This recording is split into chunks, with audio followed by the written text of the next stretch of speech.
amma booda waan namni kompiitaraan dalagu bilbila harkaa qabdu fayyadamtee dalaguu ni dandeessa. haala iskiriin irratti isin argisiisaa jiru kanaan barreeffama nama hawwatu 3D ka ta'e jechuudha kan kompiitara irratti fayyadamtan akkamitti bilbila keessan irratti fayyadamuu dandeessan. Kana qofaa miti yeroo jaalallee keessaniif waa barreessitan yookaan namoota jaalataniif waa barreessitan jechuudha. Waan yeroo hundaa onlaayinii irratti barbaadan onnee itti gootanii akkamitti barreeffama qofa bifa onneetiin hiriyyaa keessaniif barreessuu dandeessan waan barbaadan fakkeessitanii haala akkamiin hiriyyaa keessaniif komantii yookaan barreeffama adda addaa barreessuu dandeessan. Akkasumallee yeroo ayyaanni wayii dhufe baga ittiin isin ga'e baga bara haaraa ga'e waan jedhamu jechuudha. Yeroo hedduu namni onlaayinii irra deemee barbaada yeroo barri haaraan dhufe akkasumallee ayyaanni tokko waggaa keessa yeroo dhufe onlaayinii irra yookaan googila irra deemanii kan namoonni kompiitara qaban ediit godhanii googila gubbaa kaayan achirraa barbaanne jechuudha. Baga isiniin ga'e yookaan baga nuun ga'e jechuuf ni rakkanna jechuudha. Har'a booda waan tokko osoo hin rakkatin bilbila harka keessanii qabdaniin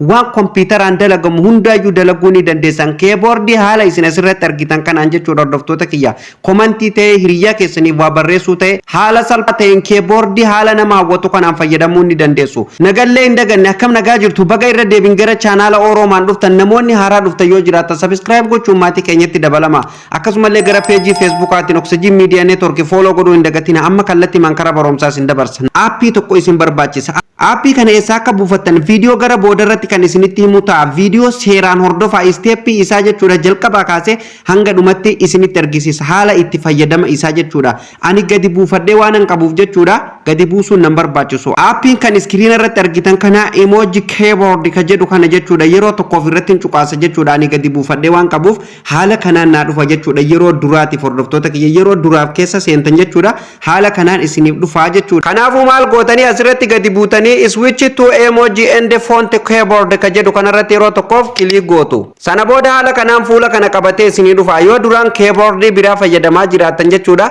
haala kanaan fuula kana qabatee isiniif dhufa jechuudha. Kanaafuu isin maal gootanii asirratti gadi buutanii choose keyboards ka jedhu kanarratti yeroo tokkoof kilik gootu. Sana booda haala kanaan fuula kana qabatee isinii dhufa akka isin eeyyama itti kennitan isin gaafata jechuudha. Maqaa aappii kanaa as keessa barbaadanii jechuudha kunoo bakka nan xiyyeetti isiniif qabu yookaan qalama diimaa itti isiniif mare kana jechuudha emoji keyboard ka jedhu kana fuuldura sanduuqaatu jira. Sanduuqa kana ni bantu jechuudha yeroo tokkoof yeroo isin irratti cuqaastan haala kanaan fuula kana qabatee isinii dhufa. Turning on keyboard jedha. Tarnii kana akka nu bannu nu gaafata jechuudha. Kanaafuu jala kanatti gadi buunee maal goona okay goonaa jechuudha. Sana booda sanduuqni haala kanaan nuuf ifa jechuudha. Sana booda irraa deebinaa jechuudha dudduubatti deebinaa jechuudha. Ammallee maal gootan jechuudha asuma irratti deebitanii hordoftoota kiyya switch to emoji kan jedhu kana isuma kana irratti cuqaastu jechuudha yeroo tokkoof ammallee yeroo isin irratti cuqaastan haala kanaan isinii dhufa. Asirratti ol deebiftanii jechuudha amma emoji keyboard kan jedhu kana irratti ol deebiftu jechuudha yeroo tokkoof. Yeroo isin irratti ol deebistan haala kanaan fuula kana qabatee isinii dhufa. Amma gaa haala ajaa'iba ta'een jechuudha hordoftoota kiyya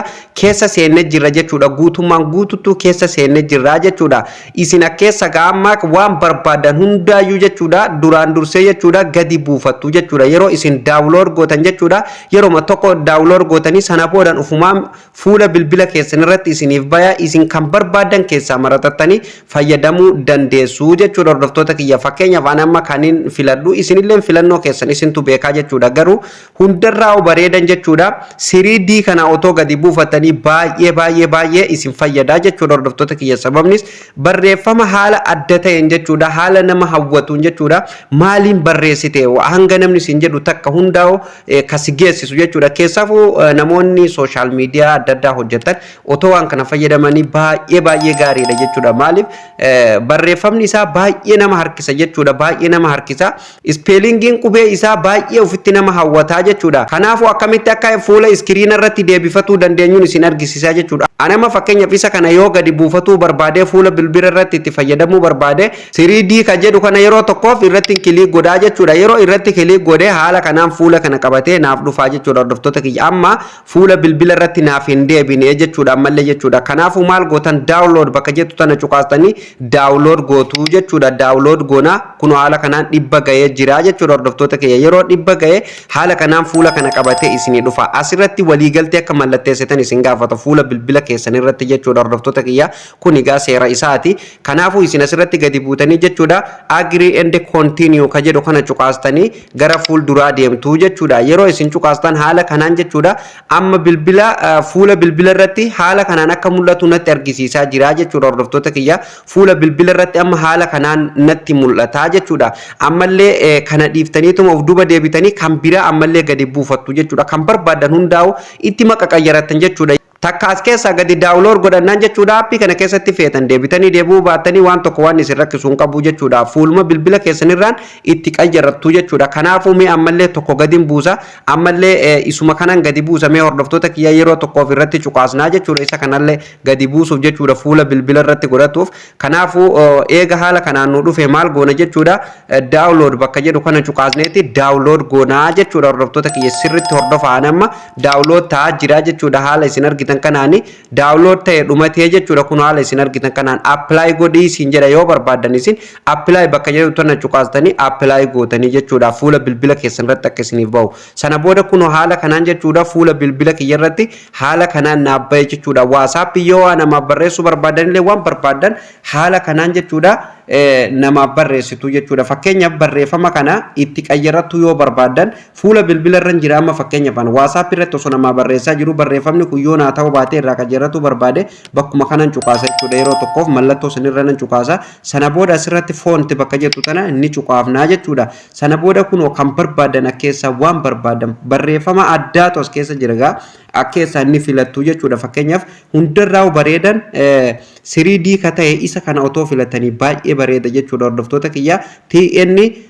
whiteboard ka jedhu kana otoo filatanii baay'ee gaariidha jechuudha yeroo tokkoof irratti cuqaastu jechuudha isa kana irratti yeroo tokkoof yeroo isin kilik gootan amma guutummaan guututtu asirratti isiniif jijjiiramaa jechuudha sana booda hordoftoota kiyya uf duuba deebitanii barreeffama namaaf yoo barreessuu barbaadan illee hordoftoota kiyya haala salphaa ta'een jechuudha waan barbaadan namaaf barreessuu dandeessanii jechuudha keeboordii keessan haala kanaan eega sirreeffattanii hiriyyaa keenyaaf hoo akkamitti onnee waa barreessuu dandeenya yookaan waan barbaanne akkamitti waa barreessuufiif dandeenya ka jedhuun as keessaa ba'ee WhatsApp yookaan imo irratti isin argisiisa nafaana bu'a. Amma WhatsApp keessa seeneetiin jira namoota waa erguuf deemtan san maqaa isarra ni cuqaastan jechuudha yeroo irratti cuqaastan jechuudha waan barbaadaniin baga ittiin si ga'ee yookaan akkasumallee akkam jirta waan jedhamu waan barbaadaniin onnee feetanii waan feetaniin erguuf ni dandeessu jechuudha kanaafuu maal gootanii jala kanatti gadi buutanii bakka mallattoon akka ija namaa jechuudha yookaan emoji mallattoon ashangulliitii jirtu tanarratti yeroo tokkoof kilik gootu jechuudha sana booda haala kanaan fuula kana qabatee isiniif dhufaa jechuudha wanti kun gaa YouTube irratti jechuudha ani xiqqoon isin argisiisa naaf hin eeyyamamu waan ta'eef hordoftoota kiyya mala godheetiin isin argisiisa isin immoo bal'ina keessa deemtanii waan barbaadan hojjechuu ni dandeessu jechuudha fakkeenyaaf amma haala kanaan nu dhufa haala isin argitan kanaan amma hiriyyaa keenyaaf jechuudha hordoftoota kiyya mee karaa salphaa ta'een amma onnee kanaan jechuudha akkamitti namaaf akka itti barreessuu dandeessan fakkeenyaaf amma akkeessa barreeffamaa jira argitanii amma onnee kana keessatti waan barbaadan galchuu dandeessanii jechuudha hordoftoota kiyya mee salphumatti amma tokkoon isin argisiisa jechuudhaan feetan lakkoofsan onnee gootanii erguuf ni dandeessanii yoo barbaadan waan barbaadaniin erguuf ni dandeessu jechuudha harka keessaniin tolchitanii jechuudha waan sila googila irraa barbaadan harka keessaniin tolchuu ni dandeessanii jechuudha ani amma isii tanan haa filadhu yeroo tokkoof misiyyuu tajettu tana yeroo tokkoof haa filadhu jechuudha yeroon filadhe gubbaa kanarratti gaa haala kanaan naa dhufte hordoftoota kiyya barreeffama as keessa jiru kana yoo barbaadan isin kan barbaadanitti jijjiiruu ni dandeessu jechuudha mi'a nama barreeffama kanallee asii balleessee jechuudha kiyyaachi kaa'uu nan danda'a jechuudha kan mi'a nama asirratti akkam jirta jedhee barreeffama kiyya bakka haa buusu hordoftoota kiyya akkam jirta jedheetuma haa buusu amma fakkeenyaaf ani fakkeenyaan isinitti argisiise isin immoo kan barbaadan jechuudha barreessuu ni dandeessanu jechuudha nu amma akkam jirta jedheetuma barreesseen jira ammallee asirratti gadi buutanii bakka irratti barreessuu barbaadan jechuudha quba keessaniin haala kanaan tuttuu jechuudha ammallee jala kanatti haa jedhuu ni fakkeenyaaf kun amma asirratti illee barreesseen jira gubbaa kanarratti illee yoo barbaadan qubuma keessaniin haala kanaan tuttanii jechuudha baga geesse haa jedhu amma gubbaa kanarratti baga geessan haa jedheetuma gubbuma kanarratti haa barreessu baga geessan. Kunu amma asirratti illee baga geessan jedheetiin jira jechuudha hordoftoota kiyya haala kanaan jechuudha haala nama ajaa'ibu kanaan irratti waan barbaadan jechuudha waan isin fayyadu yoo barbaadan onnee kana alaa yoo barbaadan onnee tana keessa waan barbaadan onnee tana qofaa miti ga'anii fakkeenyaaf asirratti waan hedduun naa hin eeyyamamuufi malee hordoftoota kiyya waa baay'eetu as keessa jira jechuudha fakkeenyaaf waan akka keessaa dhabda maal gootanii bakkuma emoojii tanarratti bakkuma amma isin argisiise kanarra dhuftaniiti asirratti yeroo tokkoof ni cuqaastu jechuudha waan barbaadan fakkeenyaaf amma nama tokko asirratti waa'ee jaalalaa yoo barreessuuf barbaadan bakka sarchii kanarratti cuqaastaniitu hordoftoota kiyya waan barbaadan asirratti sarchi gootuu jechuudha ni barreessitu jechuudha fakkeenyaaf waa'ee jaalalaa yoo ta'e loof jettanii yoo isin asirratti barreessitan waan jaalalaa wal qabatu guutuu akka keessatti isinii fida isin sanirratti barreeffama fedhe fayyadamuu ni dandeessu yoo bara haarallee taate maquma bara asirratti barreessitan jechuudha barreeffama barbaadan waan yaada keessanii irratti dabalatuu ni dandeessu jechuudha hordoftoota kiyya garuu kan sarchi gootanii barbaadaniin afaan ingiliffaati jechuudha gaa bara jettaniituma gaa afaan oromootiin asirratti hin barreessinaa malee barreessitanillee rakkoo hin qabu garuu isiniif hin fidu afaan ingiliffaati yoo asirratti barreessitan jechuma tokko yoo isin barreessitan waan sanii wal fakkaatu baay'ee isinii fida jechuudha fakkeenyaaf waan akkanaa kana yeroo hedduu googila irratti barbaadaa turre akkuma beekamu jechuudha hordoftoota kiyya namoonni baay'een jechuudha fakkeenyaaf yeroo jiini ramadaanaa dhufe ramadaan kariim ramadaan mubaarak jecha jedhamu baga ittiin si ga'e waan jedhamu kana jechuudha googila irraa barbaanne jechuudha itti cinqamnee finnaa jechuudha harka keessanii sirreeffatuu ni dandeessu asumatti ramadaan jettaniituma barreessitan yeroo isin barreessitan ufumaan jala kanaan isinii fida barreeffama fedhetu keessa jira isinirraa balleessitanii waan yaada keessanii keessa buusu ni dandeessanii jechuudha siinii bunaati yoo nama barreessuu barbaadanillee asumarratti makuma siinii san itti barreessitu ufumaan isinii dhufa waan barbaadan asirratti yoo feetan bashee tanaan nama barreessuu dandeessan yoo feetan ilma nama waan isin barbaadantu akka keessa jira hordoftoota kiyya aappiin kun gaa waan hangana jedhamu miti waan akka keessa jiru itti fayyadamaa sirritti isin gammachiisa sirritti akka isiniif dalaguu fi akka itti gammadanillee abdiin qaba jechuudha itti fayyadamaan isiniin jedha waan kompiitarri dalagu aappiin kun guutummaan guututti ni dalaga jechuudha hordoftoota kiyya ani fakkeenyaaf kompiitaras ni fayyadama bilbilas ni fayyadama wal bira qabelleetiin ilaala jechuudha waan kompiitarri dalagu dhugaa rabbii parsantaa muraasa yoo ta'e malee aappii kana keessaa waan dhabde hin qabdu jechuudha guututti dalaguu danda'a yoon jedhe hin kijibaa miti jechuudha waanuma dhugaati isin hundaafuu keessa seenati ilaalaan isiniin jedha hordoftoota kiyya aappii kana immoo eessaa akka buufattanillee hordoftoota kiyya amman isin argisiisan afaana bu'a aappii bakka nan buufadhaa isiniin jedhe qofaa buufadha aappii kana pilaastoor irraa yoo buufattan nan komatinaa jechuudha waan tokko isiniif hin dalagu jechuudha hordoftoota kiyya ni dalagaa garuu waan isin barbaadan hundaayyuu guututti isiniif hin fidu jechuudha fakkeessanii dalaganii feekiidha waan ta'eef jechuudha waan hundaa'u isiniif hin dalagu jechuudha kanaafuu eessaa akka buufattan amman isin argisiisan afaana bu'a aappii kana orjinaala isaa telegiraama kiyyarran isiniif ka'a telegiraama kiyya immoo bakki isin argattan hordoftoota kiyya chaanaaluma kiyya jalaa argattu jechuudha fagoo osoo hin deemin yoo barbaadan jechuudha telegiraama keessallee seentanii bakka sarchii sanirratti jechuudha oxygen media network jettanii yoo barreessitan argatuu ni dandeessu jechuudha hordoftoota kiyya akkasumallee sarchiin ka isiniif ba'uu dide jechuudha salphumatti linkii qabatanii dhaquu ni dandeessu jechuudha linkiin isaa immoo chaanaaluma kiyya oroomaan ka jedhu kana jala jira jechuudha profaayila jalatti oroomaan ta jettu tana ni argattu jechuudha qastii fuuldura jirtu tanarratti yeroo tokkoof kiliik gootuu jechuudha yeroo isin irratti cuqaastan haala kanaan fuula kana qabatee isinii dhufa asirratti kun telegiraam jettee jirti jechuudha kanaafuu telegiraam bakka jettu kanarratti cuqaastanii kallatti himaan jechuudha telegiraama keenya keessa dhattanii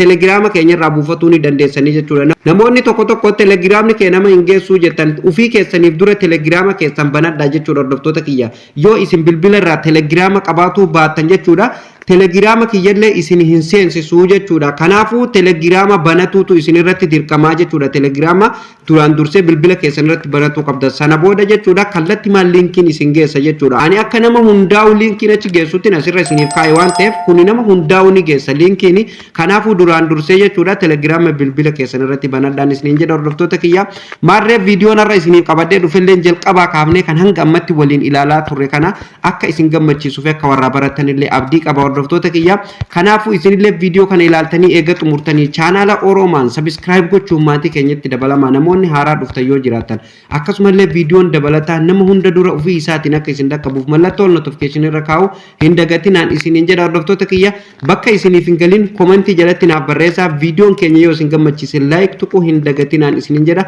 akkasumallee linkii chaanaala keenya koppii godhuun hiriyoota keessaniif raabsuu hin dagatina isiniin jenna. Barnoonni editingiitii fi akkasumallee barnoonni yuutuubii akkuma waadaa isiniif galle guyyaa lama booda yoo rabbi jedhe ni eegala jechuudha. Kanaafuu namni fedha barnoota yuutuubii qabdanillee jalqaba kaafnee hanga dhuma hanga doolaara irraa argattanitti kan waliin barannu tahaa jechuudha hordoftoota kiyya. Kanaafuu waan dandamu hundaa waan dandeenyu hundaayyuu waan isin dhibe kan isin gargaaru tahaa jechuudha hordoftoota kiyya waan dandeenyu irraayi. Kanaafuu subscribe godhaati chaanaala kana hordofaa isiniin jenna gama peejii Facebook Oxygen Media Network illeetiin isiniif tamsa'a kallattiin. Kanaafuu achillee follow godhuu hin dagatinaan isiniin jedha. Barnoonni irraaf qabanne asumarratti kan xumuramu ta'a. Barnoota itti aanuun hamma walitti deebinutti turtii gaarii qabaadha.